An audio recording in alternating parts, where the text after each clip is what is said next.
দেখো ভিজে হেয়ারে যে আমি কাটিং করছি, প্রথমে তো ওয়াশ করে নিতেই হয় অ্যাডভান্স লেভেলের কাটিংয়ে। এবার দেখো এছাড়া মানে সেটিং ছাড়া তোমাদের সামনে আমি দেখাচ্ছি কিরকম লাগছে। দেখো আমরা ব্যান্ডসটা দিই, সেটাও বলা হয় যে সেটিং এর কেমন লাগছে। দেখো সেটিং ছাড়া, এই যে সেটিং ছাড়া দেখো কেমন লাগছে, কোনো সেটিং নেই, কিচ্ছু নেই। হেয়ারকে হতে হবে হেলদি, আর ওর স্ট্রেট হেয়ার, স্ট্রেটনিং করা না, মানে ভগবান প্রদত্ত দেওয়া স্ট্রেট হেয়ার।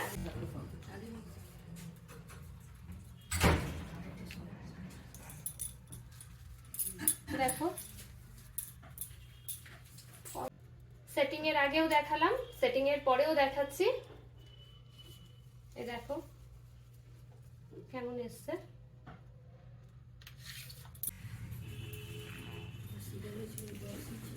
সেটিং এর আগে সেটিং এর পরে দুটোই আমি দেখালাম।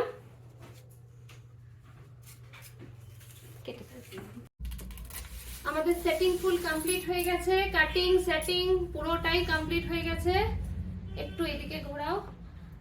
সেটিং এর আগেও দেখিয়েছি, সেটিং এর পরেও দেখালাম। আর এই কাটিংটা ভালো মতনই ওর থাকবে।